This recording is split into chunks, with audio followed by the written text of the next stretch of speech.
Bismillahirrahmanirrahim. Bismillahirrahmanirrahim. Assalamualaikum warahmatullahi wabarakatuh. Berjumpa kembali pada hari ini dalam pelajaran Akidah Akhlak kelas 10. Adapun temanya adalah bab 1, akhlak tercela, subtemanya sombong. Mudah-mudahan di hari ini kita diberi kesehatan oleh Allah Subhanahu wa taala dan juga kita dimudahkan segala urusannya. Baiklah, sebelum kita sama-sama belajar membahas tentang subtema sombong, marilah kita bersama-sama membacakan basmalah. Bismillahirrahmanirrahim. Kita berdoa kepada Allah, mudah-mudahan kita diberikan pemahaman dan diberikan oleh Allah ilmu yang bermanfaat. Baik, langsung saja. Yang pertama adalah dalil nakli tentang perbuatan sombong. Perbuatan sombong adalah perbuatan yang tercela dan sangat dibenci oleh Allah Subhanahu wa taala. Sebagaimana Allah Subhanahu wa taala berfirman dalam Quran surat Al-A'raf ayat 146. A'udzubillahi minasyaitonirrajim.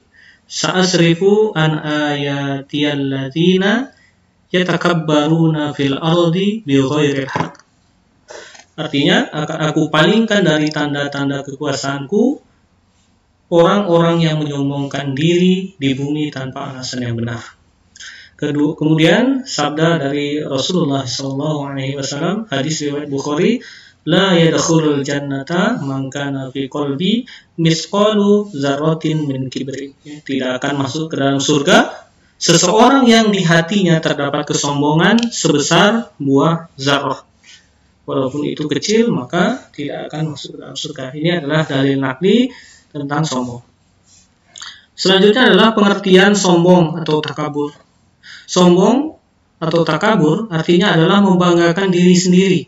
Sombong itu adalah menolak kebenaran dan meremehkan manusia. Selanjutnya, beberapa sikap sombong membantah guru, memperpanjang pembicaraan, serta menunjukkan adab buruk kepadanya.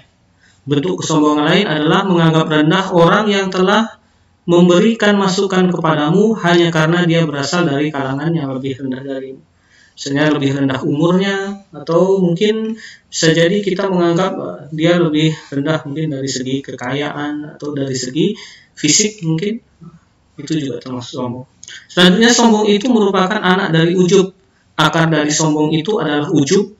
Jadi, ujub itu melahirkan sombong. Terdapat perbedaan antara ujub dengan sombong.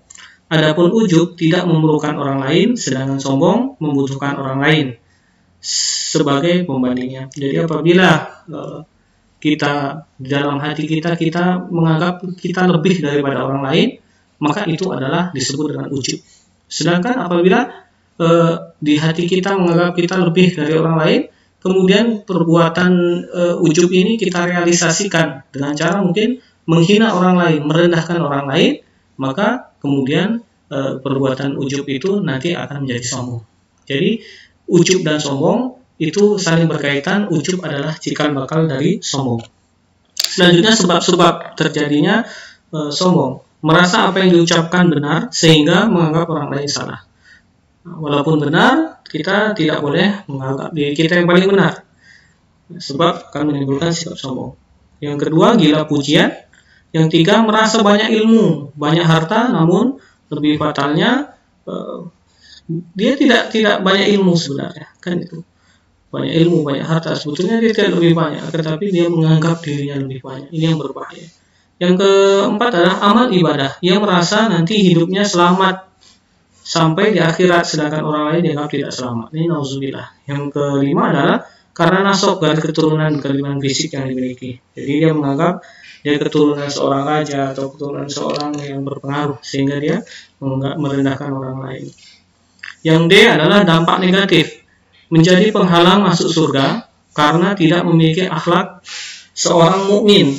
Mukmin itu adalah orang beriman. Jadi menjadi penghalang baginya untuk masuk surga karena akhlak seorang mukmin itu adalah terhindar dari sombong.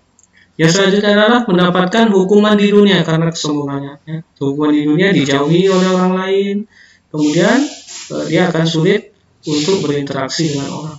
Yang ketiga adalah membuat orang lain membenci perilakunya. Yang selanjutnya cara menghindari. Pertama, meningkatkan ibadah kepada Allah. Yang kedua, meningkatkan keimanan dan ketakwaan. Yang ketiga, menyadari dosa yang akan menimpa pada orang yang sombong. Yang keempat, mengganti dengan berperilaku tawadhu. Selanjutnya, ikhlas dalam melakukan perbuatan, menyadari segala kekurangan sebagai manusia, menyadari bahwa hidup ini hanya sementara. Ini adalah kiat-kiat atau cara-cara untuk menghindari sifat sombong. Materi kita cukupkan sekian. Nanti apabila penjelasan ini kurang detail dan lain sebagainya, maka bisa mencari rujukan yang lain. Bisa jadi dari video, bisa jadi dari buku atau sumber-sumber bacaan yang lain, atau dari ulama-ulama dan ustaz-ustaz yang mumpuni dalam keilmuan Islam. Wallahu a'lam bishawab. Astagfirullahaladzim. Terima kasih. Assalamualaikum warahmatullahi wabarakatuh.